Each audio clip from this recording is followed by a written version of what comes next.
Поздрав до сите вас, браќи и сестри, и до сите они кои по пат на интернет ќе не следат и ќе бидат дел од ова наше заедничко богослужение и проучување на Библијата, на Божјата реч. Денеска многу срца и умови се подотворени повеќе за Бога, за Исуса Христа. Ние се наоѓаме денеска во светот наречена Велика или Голема сабота. Вчера беше Велики петок. Утре ќе биде оној ден кој го назначуваат како Христово воскресение. И така пишува дека во првиот ден на седмицата Исус воскресна. Насловот дека го гледате, ќе зборуваме за значењето на Великден. Многу пати сме слушале проповеди за Великден, за Христовото распнување, за Христовото воскресение.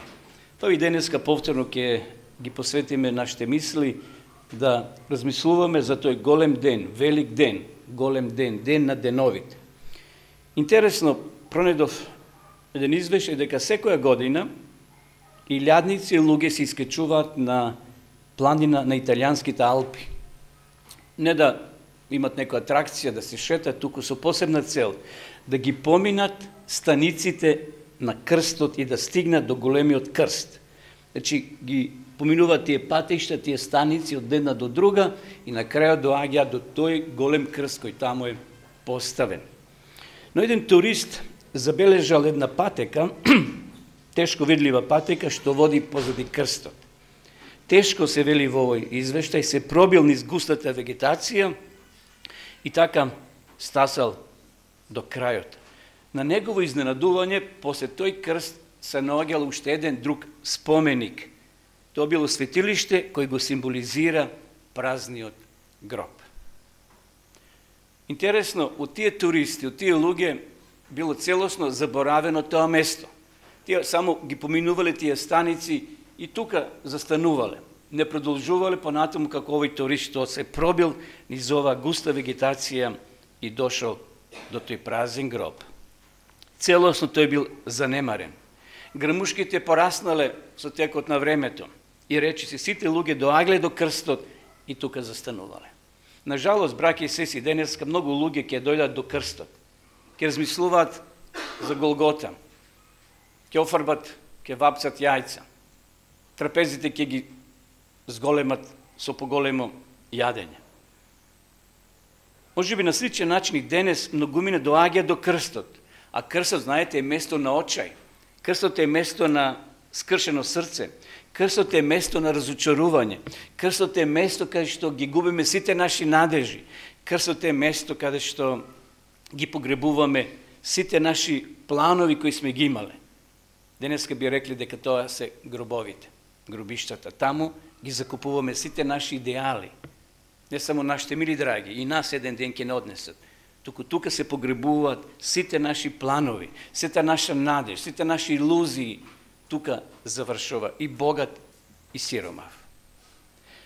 Сепак, може да кажеме, премалку од нив го надминуваат крстот за да најдат вистинската порака. Сите одат до крстот, а не одат до празниот гроб. Значи, одат тамо до крстот и тука застануваат, меѓутоа, како да го занемаруваат празниот гроб. Јас сакам да зборуваме повеќе токму за тој празен гроб. Навистина, таму во празниот гроб, браќи и сестри, ќе најдеме вистинското значење за Великден. Ајде да одеме да читаме библиски текст или текстови од Библијата.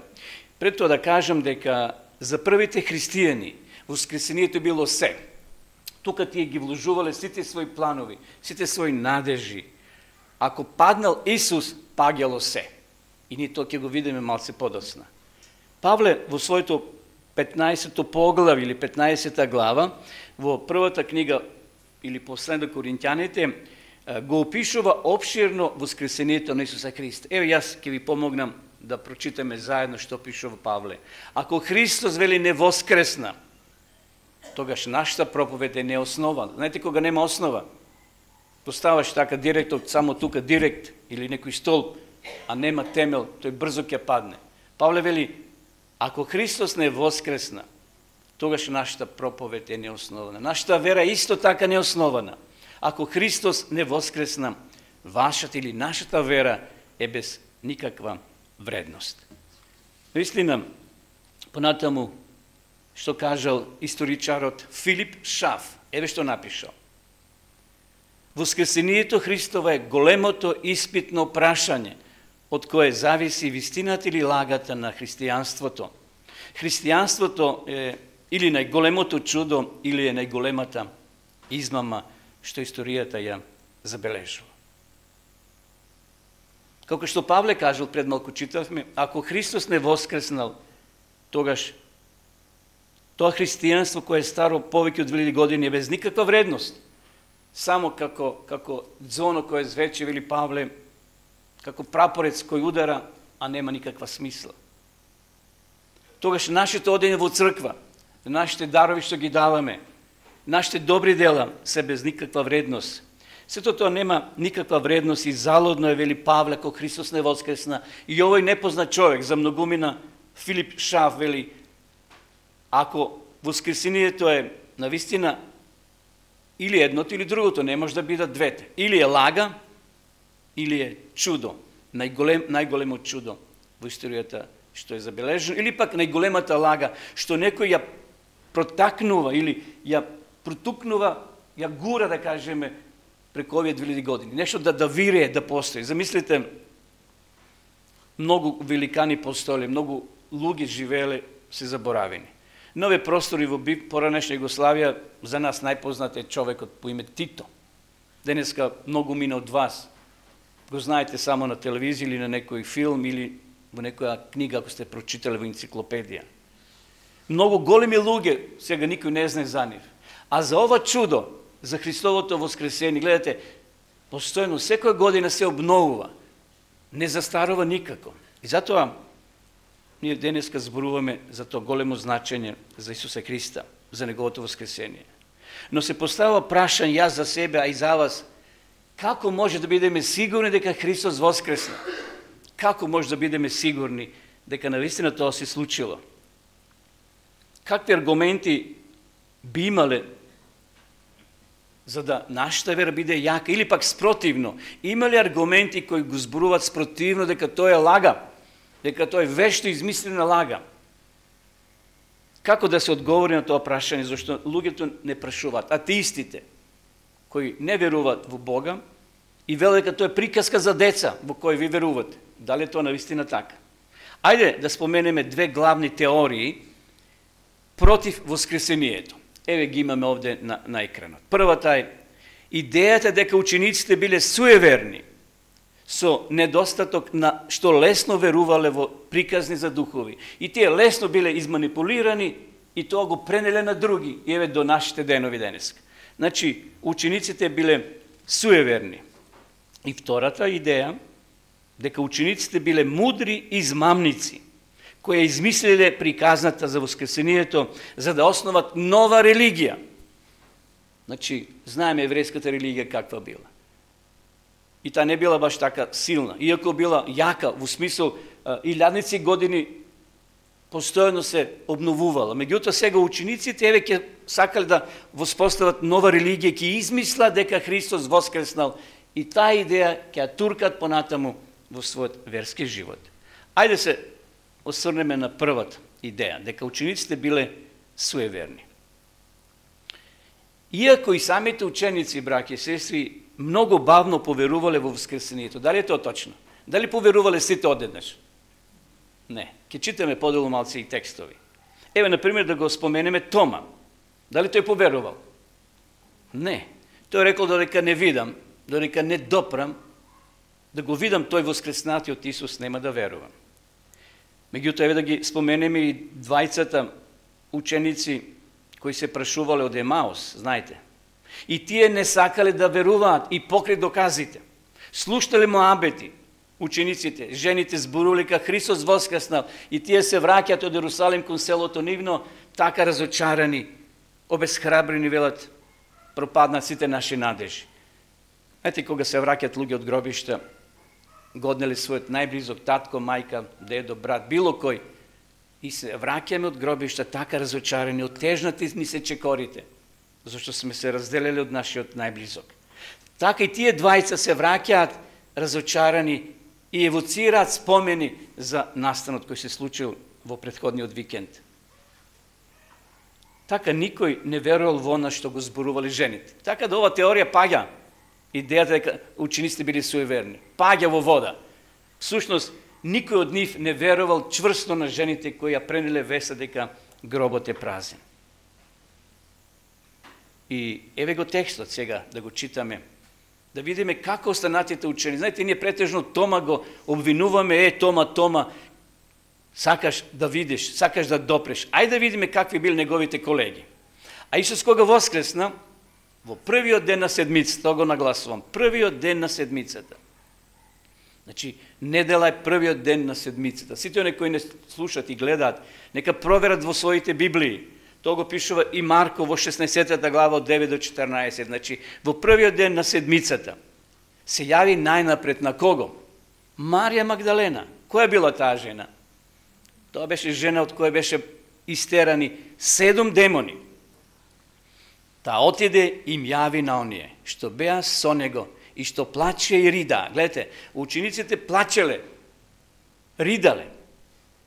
Но тие кога чуја дека е он жив, тој е жив, Исус, и дека таа го видела, што пишува овде? Не поверува. Зарем е можно? Доаѓа некој брат твој, мој, од црквата и ни пренесува вест, а ние не му веруваме. Понекој сме скептици. Овие браќа, колеги од друштвото, во првата јатка, во првата група на верници кои го следели Исуса, вели, не поверуваа. Потоа се јави во друг вид на двајца од нив попат. Тоа се тие за селото Емаус кои оделе. Во друг облик. Значи, во живо тело. Исус бил и дух, можел да се претвара. Знаете, кога влегол во просторијата, вратата била заклучена. Сега тој се претворил дули и јадел со нив, клечел, лежел таму поред трапезата и се молел. И знаете, тогаш вели исчезна. Кога одеа в село и штом се вратија, те им кажа на другите, но и ним не им поверува. Најпосле им се јави на 11. Еве ги тие нашите браќа ученици. Тие првите столбови би рекле. И тие се расклателе. И тие не верувале. Кога беа на трпеза и ги укори за нивното неверие и жестоко срдечност, зашто не им поверува на оние кои го видоа воскреснат. Зарем е можно, браќи и сестри, овие наши браќа по Христа биле толку тврдоврати, слушале од очевици, од жени кои го виделе празниот гроб, кои го слушнале гласот на ангелот кога им рекол, што го барате живиот меѓу мртвите. Тие не би можели да бидат лековерни, се освен тоа. Втората идеја за која спомнавме, Евангелијата ги прикажуваат учениците како неспособни за било каква измама. Тие не биле способни да направат таква убава лага во која ќе поверуваат дури и римските војници и оние главните во тоа време. Кога го фатели Исуса, каде отишле учениците? Тоа е, знаете, меѓу стадо овци доаѓаат волци. Овците бегат, кој лево, кој десно. Нешто учениците се распрснале, се заклучиле во собата, плашејки се дека истото може да им се случи и нив. И од страв вели, кој зна колку брави заклучиле, по друмската, средната, па горе кај што се криеле. Тие биле толку преплашени кои што не сакале ниту да одаат до гробот. Туку грижата за Исусовото тело на кого му е препуштиле? На жените. Тие први дошле. Толку биле преплашени. Тие биле целосно неспособни да измислат некакво воскресение или да го украдат телото. А знаете, ако го измислиле тоа, тогаш можеле да направат некој помудар начин, некој поубава лага во која би поверувале. Меѓутоа, овде гледаме дека жените доаѓаат први. И први ним ќе им се јави Исус, а не на апостолите. Значи, сите евангелија зборува дека жените први дошле како сведоци на воскресението. И знаете, жените во тоа време биле безгласна буква. Ако на суд треба да дојде жена, не е верувал никој на неа. Може би, од таа традиција учениците, кога рекле жените воскресна, го видовме или слушнавме, Тие рекле, не, то не е точно. Видите, и во нашите редови во тоа време, кога велам нашите, во редовите на Исуса Христа, мажите како да имале исподценет став кон жените.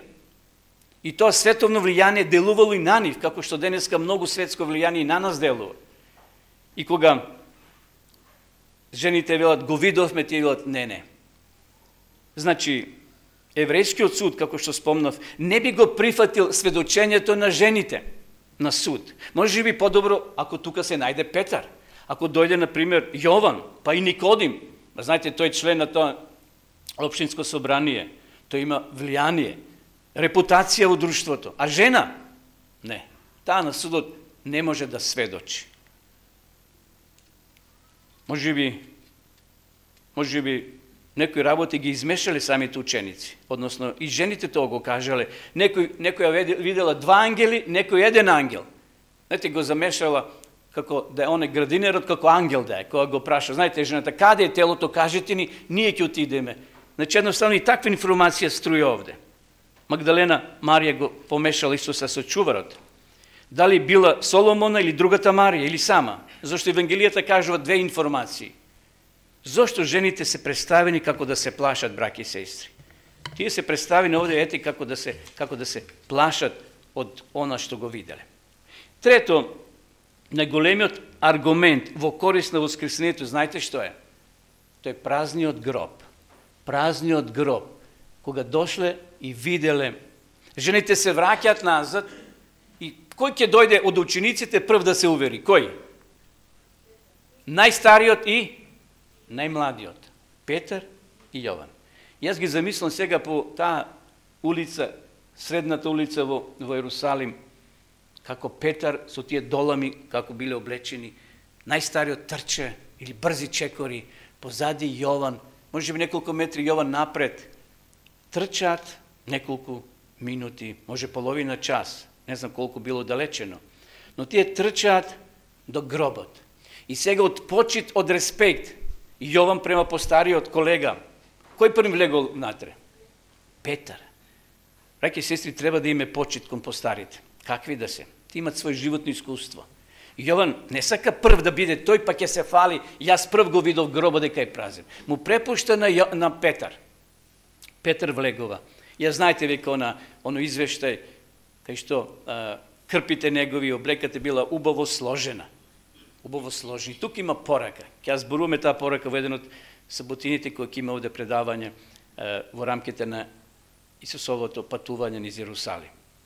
И таа, значи, крпа која била сложена има своја порака. Зошто не било се расфрлено?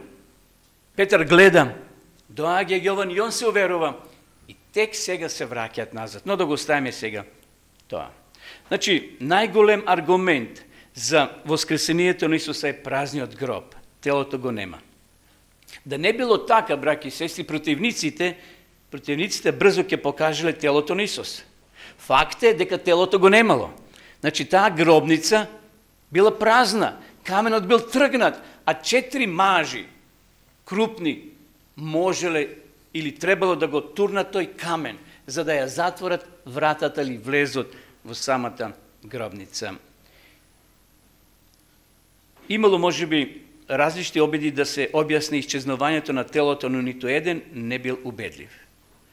А кој бил најубедливиот доказ дека телото го нема? Кој го украл? Учениците. Мислам, кој може да поверува во една таква идеја? Па тие плашливци, па еден Петар, па останатите кои се сокриле таму, никој да не ги знае каде се, тие да направат диверзија и да ги победат таа елитна единица на римската војска, таа стража, да ја онеспособа, да им фрлиле чадни бомби или не знам што да направиле, да дошле ноќе да го украле Исуса. Тешко да се замисли целата специјално избрана стража да заспие на должност која изричито добила наредба од најголемите во тоа време да внимават. За да се извлечат сега, а претходно биле тие поучени што да кажат, така? Учениците го украдоа телото. А знаете, Како може да украде додека тие спиеле? А да спиеш на стража, вие возрастните браќа кои сте биле во војска, кога сме биле на стража, за да те најде командирот или капетанот заспан на стража, одиш на суд.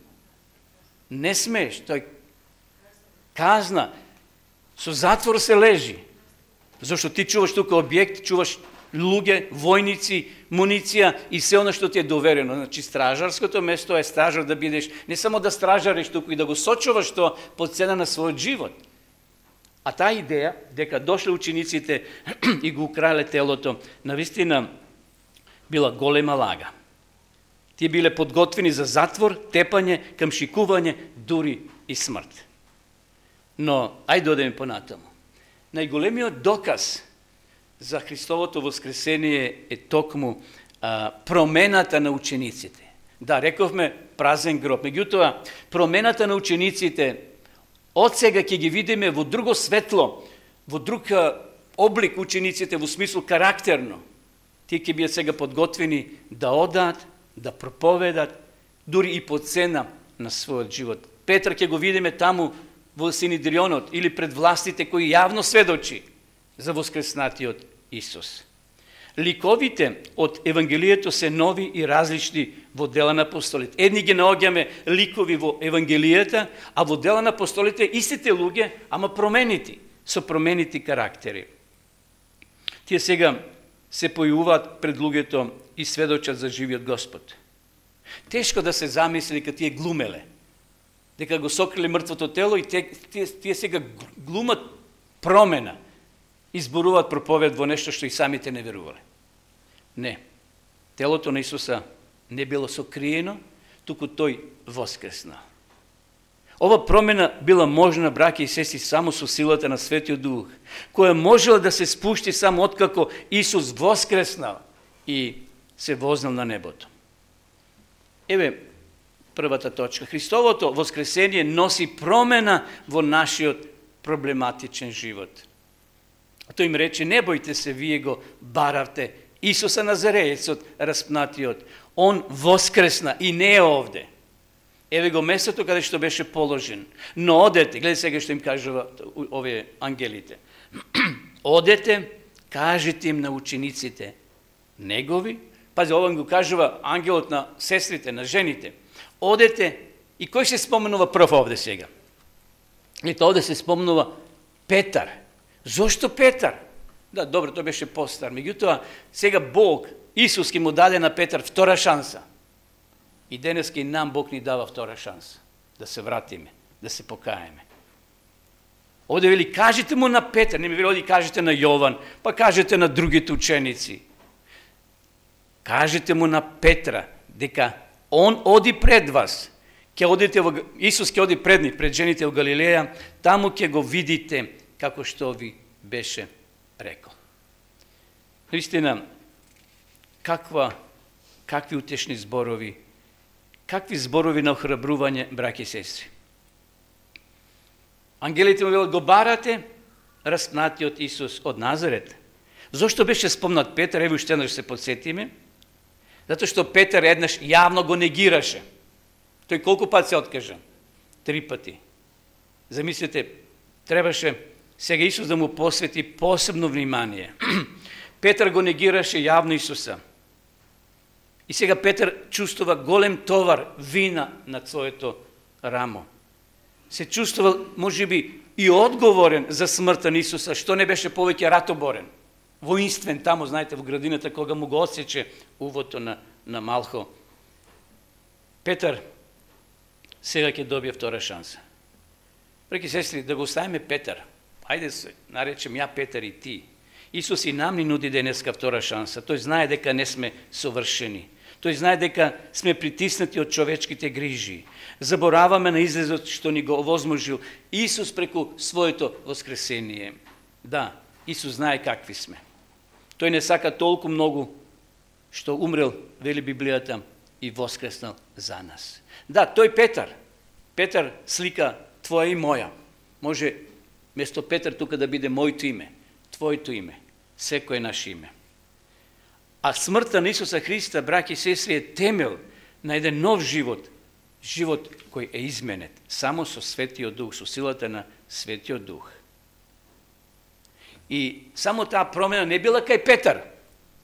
Таа промена ќе ја видиме кај останатите ученици. Иако до тогаш се лактале кој да биде на прво место, но затоа ќе им треба 10 дена во горната соба да таму ги измазнат своите несогласици, недоразбирања.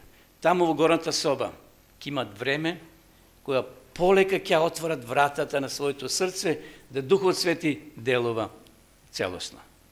Знаете, претходно, неколку часови, значи во четвртокот навечер, кога биле на Светата вечер, и кога бил Исус во Гецеманија, и кога го фатиле веќе, го сослушувале тие часови ноќни, и кога дошол пето Голгота, Исус ги оставил учениците разочарани, обесхрабрени, но во дела ги гледаме променети. Тука тие се подготвени сега дури своите животи да ги дадат за Исуса. Сега се подготвени да го преврнат светот наопачки во духовен смисол. Воскресението и слегувањето на Светиот Дух ги ослободило нивните, би рекол, духовни и морални потенцијал кој го имали или сили. Кај секој од нас, браќи и сестри, има нешто што е сокриено на добро. И само Бог чека прилика да го тоа ослободи. И ке слушаме некоја сестра таму зборувала, некој брат таму проповедал и се обратиле луѓе. То кај секој од нас го има. Бог чека само прилика да тие потенцијали се ослободат, како што и тоа го направил Петар. Ајде уште еднаш да се подсетиме на тој голем Петар. Сега е голем, но Исус морал да помине едно време со него, зашто му е потребен Петар. Петар ќе биде првиот столб кој ќе страда ради Христа. И ти си му потребен на Исусе, јас. Тие духовни Петрови, Петар, Исус гледа во тебе и во мене. Интересно, уочи Голгота, уочи смртта на Исуса, Петар ќе падне. 3,5 години тој бил жесток ревнител за Исуса. Но ќе се покаже сега слабоста негова. Ќе се покаже слабоста негова. Петар трагично паѓа. Рековме веќе, ќе повторам, 3 пати се откажал од Исуса. Тој се колнел, зарем е можно, се колни, се моли, како никогаш да не го почувствувал влијанието на Исуса Христа во својот живот. Потоа излегол во ноќта да плаче горко. И кога Исус умрел, тој сега им се придружува на своите колеги во горната соба, влегува кај нив и е подготвен да умре сега за Исуса Христа. Му е жал, но затоа Исус ќе му даде втора шанса. И пишува Јован во 20 глава 19 стих, вели, биле зад затворената врата поради стравот од евреите.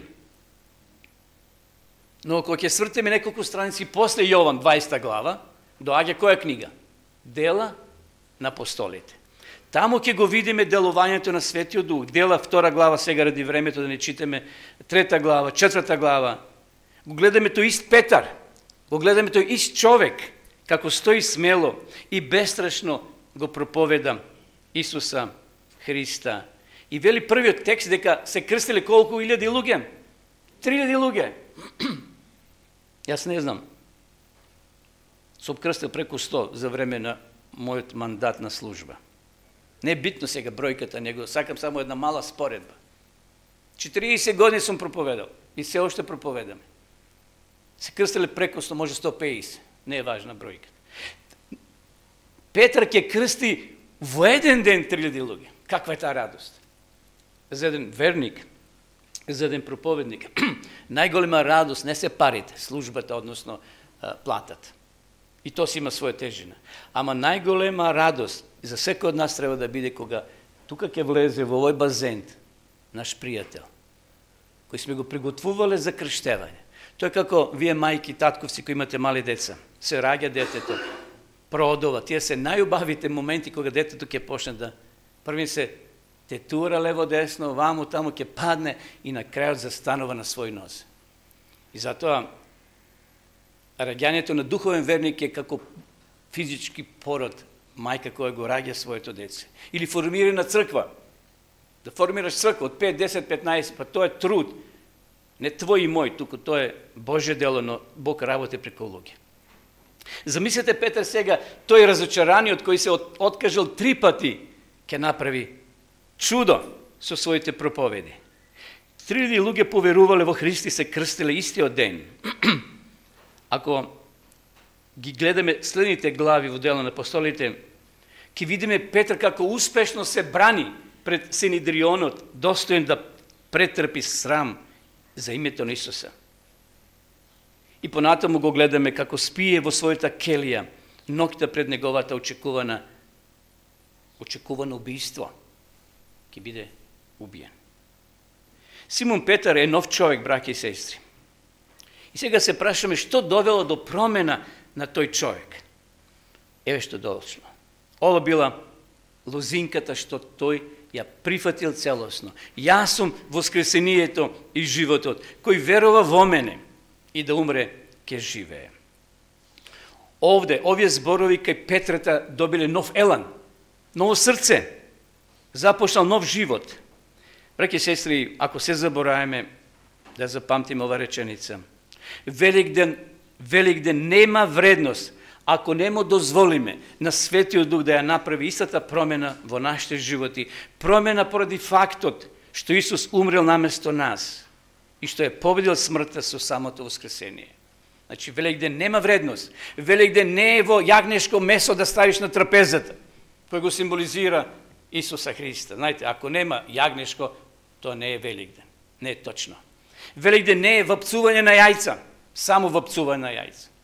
Пред некој ден одев низ улиците и новинар со камера и една репортерка вели: господине, да ја прашам, повелете, во кој ден се фарбат јајцата? Кај ме најде мене баш да ја прашам. И вели: а каква боја се фарбат јајцата? Ми беше незгодно сега, ја викам, ја не фарбам јајца. Викам, ние не фарбаме јајца, а каква боја? Па традиционално црвена. И тука прекина разговор, зашто видов дека немат соговорник, сега да им проповедам контра нив, односно она што тие го размислуват. И сака изгледа да направат репортажа уочи сега четврток и тие денови на фарбање на јајца. Ете, луѓето само одат на тоа. Каква боја, кога се фарба, дали пред зоре, дали у 5 сати од четврток, дали у петок, дали треба јагнешко, дали треба пилешко. Еве, тоа за некој се сведува само Великден, браќи и сестри. Великден нема вредност, ќе се повторам. Ако не му дозволиме на Светиот Дух да ја направи истата промена во нашите животи како тоа што Духот Свети го направил во времето на Исуса Христа. Да, Великден е тажна вест, но од друга страна и радосна вест, зашто тука Исус воскресна, вели Библијата. Јас сум воскресение и живот. Тоа значи дека животот не е безсмислен. Кога ќе ги спратиме нашите мили драги, не е безсмислен. Тоа е само временско почивање, кај што нашите, па и ние ден кој ќе дојде време, ќе почиваме таму. Кога повторно ќе дојде Христос, ова изјава 100% ќе се оствари. Ова вест довела до промена, браќи и сестри, во животот на многу луѓе. Таа направила многу луѓе, нови луѓе, зашто поверувале во воскреснатиот Исус. Второ, Исус го победува нашето неверување. Ајде да го читаме текстот во Лука. А тие беа Марија Магдалена и Јоана и Марија Јаковова и други со нив, што им го кажа тоа на апостолите. И нивните зборови им изгледа како лага. Гледате учениците колку паднале ниско. Тој е еден како акумулатор. Една школата тука гаража палам, так прави. Не сака ништо. А свети таму. И го викнав од сервисот човекот, дојде, он има еден друг мал акумулатор, стави и запали. Учениците биле таква вера, слаба. Свети таму тие сијаличките, но не може да ја потикне, да ја потурне турбината или оно во моторот што треба да запали. Тие биле толку слаби, ниско вели во нивната вера, што не верували, им се сметаше, им се изгледаше како лага и не им поверува. Но Петар стане и отиде бргу до гроб. Еви го сега Петар.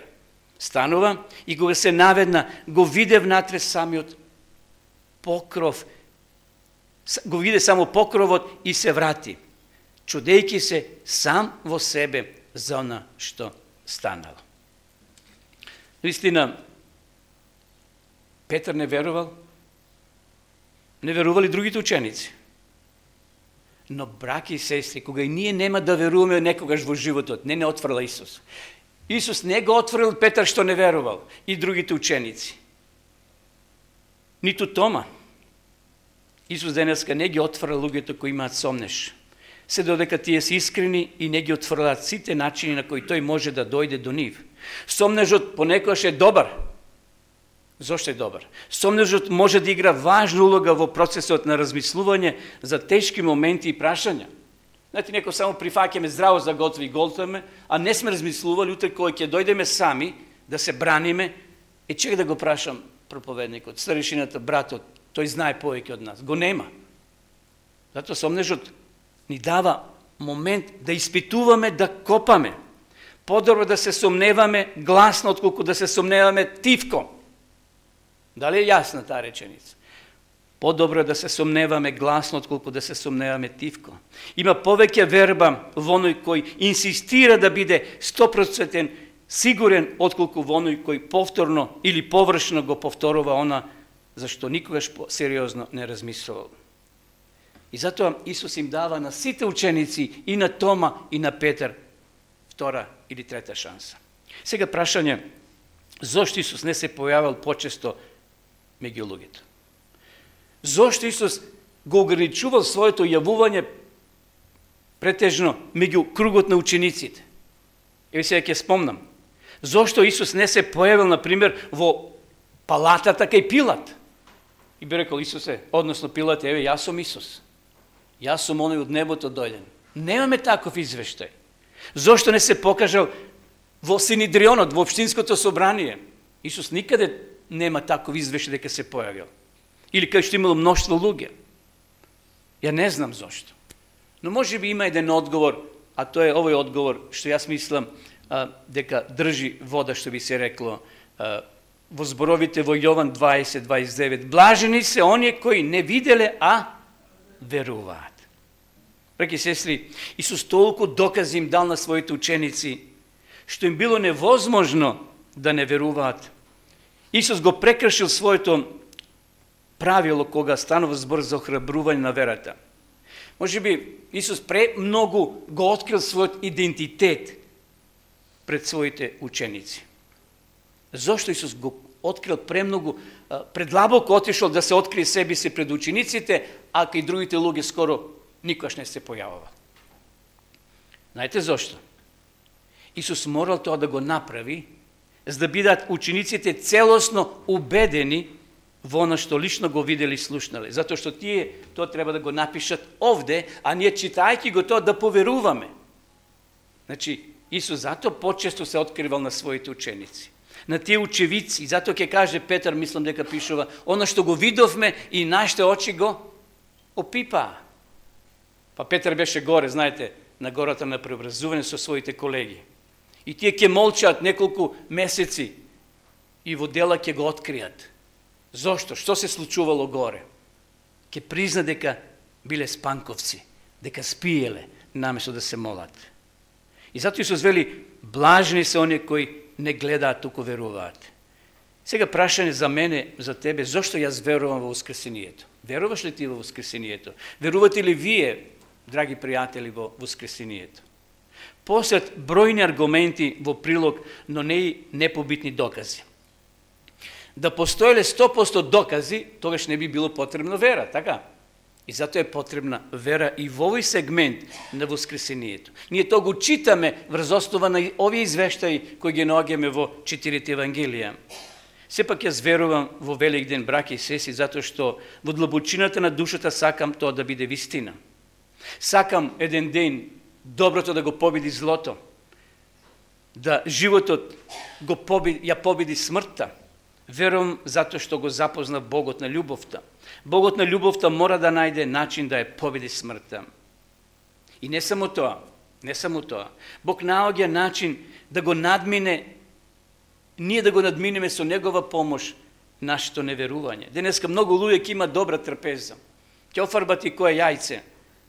Но во вторник, кој ќе заврши ова церемонија, ќе си вратат на стариот начин на живење. Од среда, кога ќе ги прашаме што беше минатиот викенд, па беше празник. Хубаво беше, се најадовме, се напиевме и сега пак постара. Исус треба да се раѓа, како што велиме за Божик, како што велиме сега за Великден, да се раѓа секојдневно, да умира секојдневно, односно да воскреснува секојдневно во нашите срца. И затоа, браќи и сестри, Бог не отврла кога ние ќе имаме сомнежи, кога ќе се појави некој сомнеж во нашите срца, се додека искрено сме на Негова страна. Дури кога сме на Исусовата страна може се појави сомнеж. Петар каде паднал? Во кафана бил. Каде бил Петар? Па тој беше 24 часа со Исус и таму падна. Таму се покажа, се појави сомнеж. Бог не отврла поради нашата привремена слабост, страв, двумење. Се додека сме на страна на Христа. Сепак тој сака конечно да не направи смели сведоци. И одеме сега на последната точка. Не треба да се плашиме од смртта. Христос ја победил. Наедноставното значење на Великден, браќи и сестри, е дека живееме во свет каде што Бог го има последниот збор. Бог го има последниот збор. Ако живееме во петок, ние сме најнесрекните луѓе. Ако живееме во петок, знаете, изгледало дека злото е господар на животот. Дека злото доминира. Најсветата, најмилата личност, што некогаш живеела на ова земја, е мртва во својот гроб. Распнат помеѓу злосторници. Видите, немало друга потешка споредба да Исус го споредат со злосторници, со разбойници на крст. Немало во тоа време. Оној кој ги потикнувал најголемите надежи кај луѓето, сега умира на најсвиреп начин. Тие часови, знаете, од 9 часот, кога бил распнат, до 3 попладне, 6 часа Исус висел на крстот. Тоа биле најтешките денови за човештвото. Сите надежи кај луѓето умреле. Оној кој лекувал со своите раце сега биле лабави, односно сега биле мирни. Овие биле најтемните денови, би рекол, за нашата човечка раса на оваа земја. Ако Цезар би можел да му стави крај на животот на Исус, тогаш никој не може повеќе да се надева на ништо. И затоа надежта во тие мигови, треба малце да ги сватиме учениците, зошто се сокрили. Не им било лесно. Нивната надеж паднала, како во длабока вода. Тие биле сега предмет на исмејување, на подсмев. Меѓутоа, тогаш доаѓа ова утро, ова сликата, ова од десната страна, доаѓа она утро неделно. И она великденско утро, каде што ќе се слушнат зборовите, Исус воскресна. И од тука доаѓа тој збор, што сега од овие денови, луѓето ќе се поздравуваат таму колку 40 дена, Исус воскресна, а другите ќе возвратат на вистина воскресна. Овде ќе триумфира доброто, на злото ќе му дојде крај. Од тој момент кога Марија Магдалена го открила тој збунувачки, но радосен факт на победата, никој чие срце е чисто и чии напори се искрени, нема повеќе причина за страв, браќи и сестри, нема повеќе причина за жалост, нема повеќе причина за отугеност, нема повеќе причина да се повлекуваме и некој си помислува дори животот да го прекраде, зашто се наоѓаат во тешка ситуација. Еве еден пример. Еден татко се возел со своето синче, пролетно, предпладне како денес. Се возеле со својот татко по селскиот пат. Полека, но џамот бил отворен прозорецот. И додека така се возеле, одеднаш влетала мува, односно пчела, натре во колата. Почел да брмчи, и детето се уплашило, било алергично на убот на пчели и се плашило, се криело зад задното седиште, а таткото брзо реагирал. Ја фаќа пчелата, ја ставил на својата рака, овде, ова малата слика, и потоа ја пуштил. Но штом пчелата повторно пошла да зуи во автомобилот, детето повторно почнало да плаче. Таткото ја забележил паниката на лицето на детето и рекол: сине, ја гледаш ли мојата рака? Веќе не треба се плашиш. Дозволив да ме боцне пчелата наместо тебе. Пчелата веќе не може ништо да ти наштити. Реки сестри, сатаната е таа пчела која го боцнала Исуса. Пише во 1 Мојсеева 3:15. Тој пророчки текст кој се однесува на Исуса Христа. Сатаната го каснал Исуса на крстот, но еве што вели Павле. Што се случува? Каде е твојата победа смрт? Каде ти е осилото смрт? Осилото на смртта е гревот, а силата на гревот е во законот. Но благодариме на Бога, кој ни дава победа преко нашиот Господ и Спасител Исус Христос. Браќи и сестри, ова е пораката за Великден. Ова е пораката за Христовата смрт, но и за воскресението. Ова е пораката која треба да ја слушне целиот свет денеска, кога многу срца се подотворени, кога многу умови ќе се насочени кон овој настан. Не треба се плашим од смртта. Христос претрпел втора смрт место нас. Од ова првата смрт, која Библијата нарекува сон, сите ќе не задеси ако светот уште потрае. Но благодарение неговата победа, ние сме избавени од гребот. Затоа овде во ова послание или посланица 1 Коринтијаните, Павле јасно ќе каже, ќе викне на сав глас: каде е твојата победа смрте? Каде ти е она боцката усилото? Таткото ќе каже: сине, еве мене ме боцна пчелата. Ти биди спокоен. Немој да се плашиш. Осилото на смртта е гревот, а силата на гревот е во законот Господов. Понатаму вели одговор на прашањето смрт, каде ти е осилото? Христос го презеде тоа на себе. Тој дозволи да биде пробуден за нас. Но тој воскресна. Нема повеќе страв. Нов живот е пред нас. Не треба да се плашиме од смртта, затоа што сме спасени во Христа. Браќи и сестри, тука завршуваме. Но ево уште две реченици.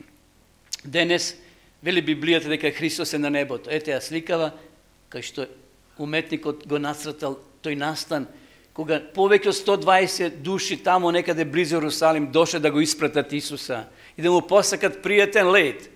Но Исус рекол: повторно ќе дојдам. Што рекле овие двајцата мажи, ангелите? Луѓе, галилејци, што гледате? Он Исус, кој сега го испраќате, повторно ќе дојде.